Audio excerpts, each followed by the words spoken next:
فاذكروني اذكركم واشکروا لی ولا تکفرون.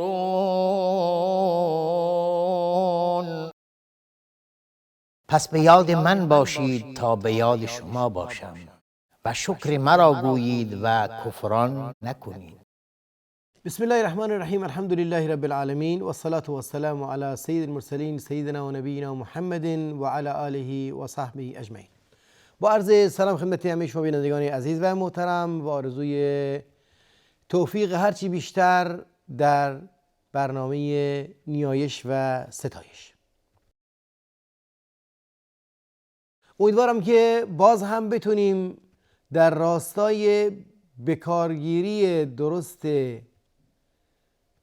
دعاها و اذکار قرآنی فهم دقیقتر و عمیقتر رو به دست بیاریم و جایگاه و مقام این مفهوم ارزنده دینی رو در ضمن آموزه‌های دینی خودمون بشناسیم.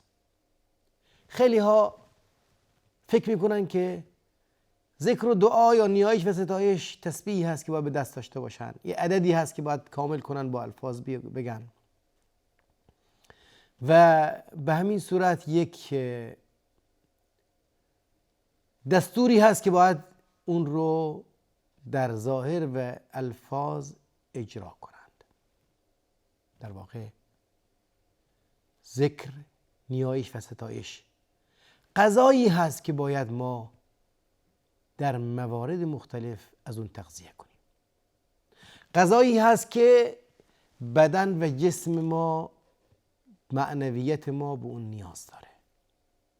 همانطوری که جسم بخش مادی ما نیاز به انواع مواد غذایی و ویتامین ها داره، بخش معنوی ما هم نیاز به انواع مختلف دعاها و اذکار داره. جنبه های مختلفی هست از نیازمندی های انسان که با توسل به الله متعال و ارتباط با او میتونه این نیازمندی ها برطرف بشه و ضعف بشری جبران بشه. بحثی داشتیم در ارتباط با پناه جستن به درگاه الهی.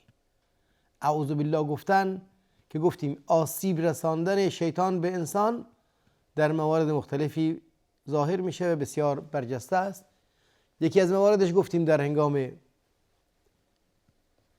ابلاغ حقیقت به دیگران و خیرخواهی هست که تنش میخواد شیطان ایجاد بکنه و پناه بردن به الله متعال و پناه خواستن از او از شر وسوسه‌های شیطان برای خلاص شدن از این که تنش و درگیری مانع تأثیرگذاری روی مخاطب بشه، یکی از راه‌های مهمترین راه جبران این آسیب هست.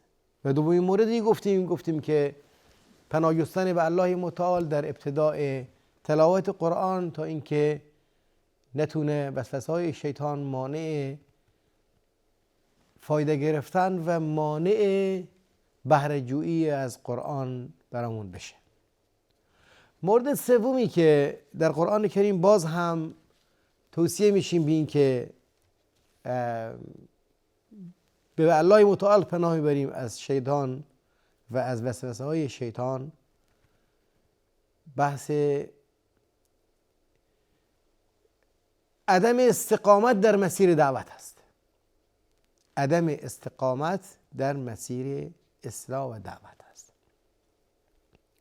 آیات 51 تا 56 سوره غافر که خاتمه سوره غافر هست، الله متعال میگه که انا لننصر رسلنا والذین آمنوا فی الحیاة الدنیا و یوم یقوم الاشهاد. وعده الهی هست که ما نصرت میدیم بندگان انبیاء خودمون رو و کسانی که ایمان آوردن در حیات دنیا، در زندگی دنیا، و یوم یقوم الاشهاد، و اون روزی که همه بندگان در اون روز حشر خواهند شد و در مقابل محضر پروردگار متعال خواهند ایستاد. همه بر اعمال خودشون گواه خواهند بود و گواه بر اعمال اونها حضور پیدا خواهد کرد. در مقابل دادگاه الهی همه حضور پیدا خواهند کرد. در دو موقعیت الله متعال وعده نصرت میده، یکی در حیات دنیا، یکی در آخرت، و دو طیف رو نصرت میده، انبیاء خودش رو و پیروان انبیاء رو. وعده الهی هم حق است. نصرت الهی چطوری هست؟ نصرت الهی چگونه هست؟ فکر نکنی نصرت الهی این هست که حتما باید فرعون و هامان غرق بشن یا از بین برن و موسی و بقیه نجات پیدا کنن. این یک نوع نصرت است، یکی از قالب‌های نصرت هست. نصرت حقیقی در واقعیت استقامت بر دین حق هست، پایدار ماندن بر عبادت و بندگی الله متعال هست. نصرت حقیقی قائم ماندن و استقامت کردن بر مسیر حق است. این نصرت است.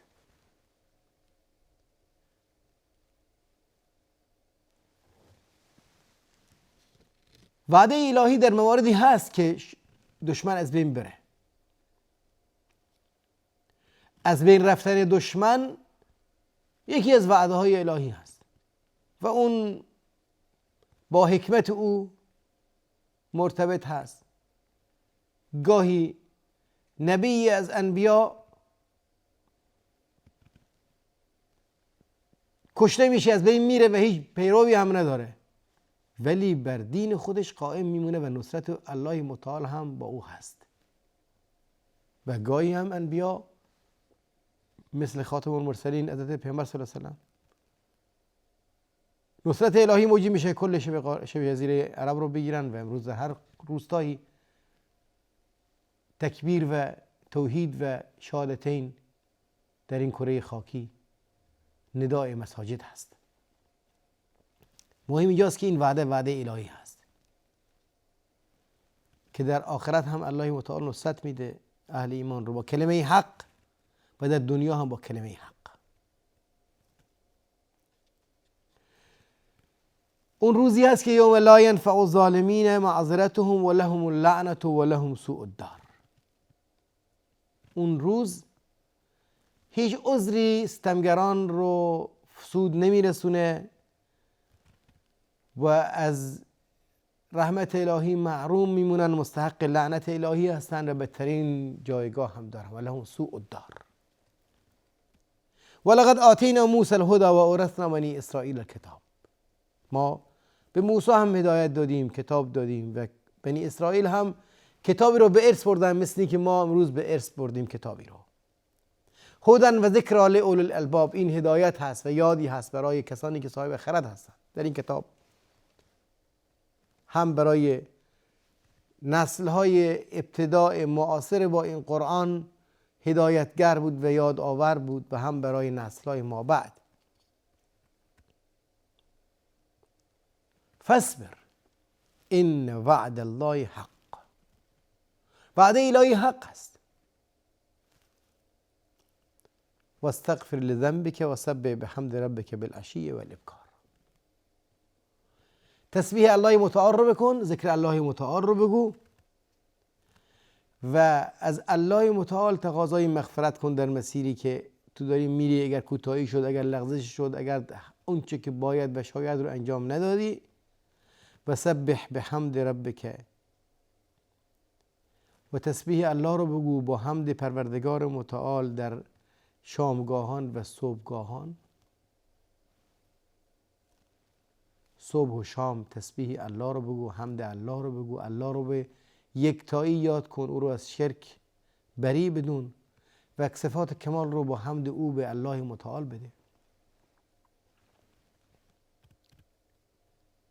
با این اذکار و با ذکر الهی و با تسبیح و حمد الهی به خودت، به قلبت حیات بده و به خودت استقامت و پایداری بده.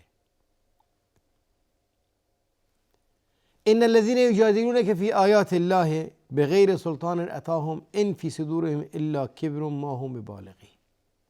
اون کسانی که با تو جهل و جدل و بحث دارن در ارتباط با پیامی که براشون از توحید داری، بی خود دارن با تو بحث و جدل میکنن، دارن مناظره و مجادله دارن میکنن، این افراد بدون دلیل، بدون هیچ گونه برهانی، بدون هیچ گونه آیه‌ای دارن بحث میکنن، فقط شبهه دارن ایجاد میکنن.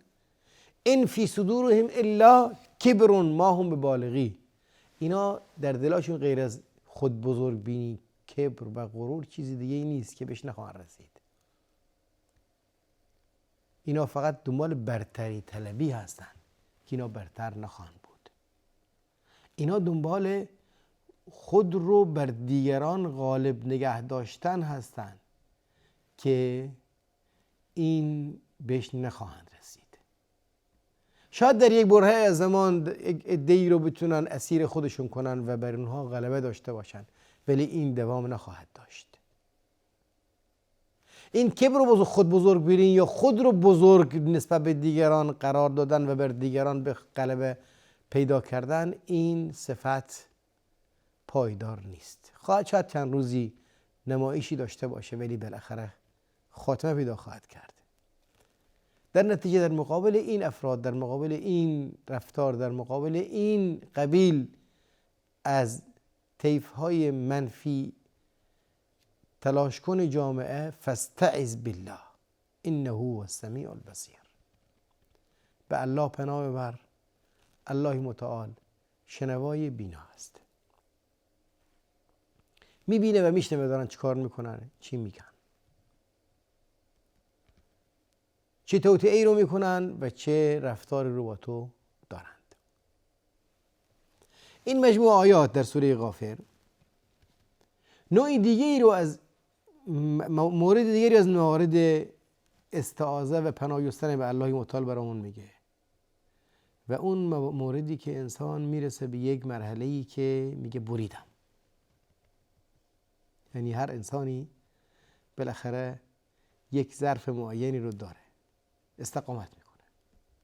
به طور طبیعی با ذکر الله قلب خودت رو آبیاری کن و ادامه مسیر بده و به وعده الهی ایمان داشته باش که الله نصرت میده، تو رو استقامت میده و غلبه از اهل حق هست.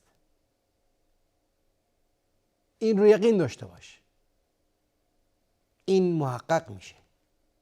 چطوری میشه؟ این نکته‌ای هست مرتبط با حکمت الهی هست. اصحاب اخدود همشون شهید شدن، ولی نصرت الهی شامل حالشون شد. چطوری؟ یعنی که این فکر غالب شد، جامعه همه متحول شد. بر جسم شاید مسلط بشه دشمن، ولی بر روح انسان نمیتونه مسلط بشه. بر جسم شاید بتونه تسلطی به دست بیاره، ولی بر قلب انسان نخواهد تونه مسلط بشه. حتی کودکی که در آغوش مادر هست، اون هم میگه مادر بر حق هستی، برو. که اون کودک هم با اون مادر هم مسیر حق رو استقامت میکنه و حاضره که بسوزه در آتشی که جلوش داره هم میسوزن، اونم بسوزه، ولی حقیقت رو در دلش داشته باشه. نصرت الهی اینجا هست که انسان بر حقیقت بتونه استقامت داشته باشه در هر شرایطی. این نصرت الهی هست. فکر نکنید که اقوام ماقب و اولیاء و انبیایی که در سخت‌ترین شرایط بر دین قائم موندن یک ویژگی شخصی بود، ذاتی بود. ابداً نصرت الهی بود و این نصرت الهی اگر امروز هم با من و شما باشه، باز هم خواهیم تونست بر حقیقت در سخت‌ترین شرایط بمونیم. بر حقیقت در سخت‌ترین شرایط مقاومت و استقامت کنیم. ولی چارش چی هست؟ غذای دائم ما تسبیح و تحمید هست. فسبح بحمد ربک بالعشی و الابکار. و اونجایی که صد میاد جلومون، موانع میاد جلومون، راهها بسته میشه، فشارها زیاد میشه، وسوسه‌های شیطان هم از اون طرف به ما میگه که بس کن، دیگه نمیشه جلو رفت، دست بردار، کوتاه بیا، تسلیم بشو. با مسالمت میشه زندگی کرد. در اونجا که وقتی که شیطان میاد میخواد تو رو از اصولت و از مبانی فکری و توحید و اعتقادت تو رو جدا بکنه، فاستعذ بالله، به الله متعال پناه بر.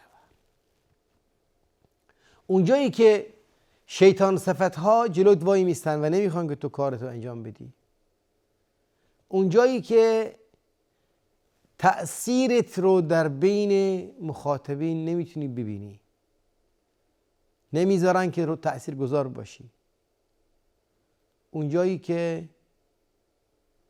خستگی مسیر سخت اصلاح و دعوت تو رو میخواد از پای در بیاره و از کار متوقفت کنه، در اون موقعیت بگو اعوذ بالله من الشیطان الرجیم، فاستعذ بالله انه هو السمیع البصیر. الله متعال بیننده هست و شنونده هست، بیننده شنوا هست. از یاد نمیرید که الله علم خودش تو علم الله عارض نیست، علیم هست، سمیع علیم هست، یعنی در جریان همه امور قرار داره، همه چیز رو میبینه و زیر نظر او اتفاق میفته. سمیع و بصیر این نیست که الله متعال علم خودش رو از طریق مثل ما نعوذ بالله کسب میکنه، اکتسابی نیست. الا الله متعال هر چی که اتفاق میفته زیر نظر الله متعال هست، هر چی که وجود داره زیر حاکمیت و سلطه پروردگار متعال اتفاق میفته.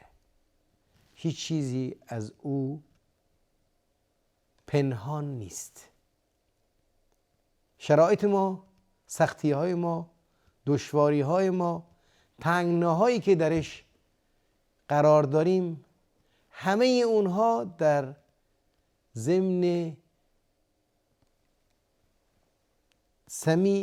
سمع و بصر پروردگار متعال قرار داره و الله متعال سمیع و بصیر هست. هرگاه که فشارها رو اون زیاد میشه، هرگاه که به تنگ در میاییم، بگیم اعوذ بالله من الشیطان الرجیم تا اینکه از وسوسه شیطان خلاص بشیم و از تنگنا و سختی بیرون بیاییم و الله متعال نصرت و استقامت رو در مسیر حقیقت نصیبمون بکنه. تا برنامه دیگه الله یار و نگهدارتون باد. السلام علیکم و رحمت الله و برکاته.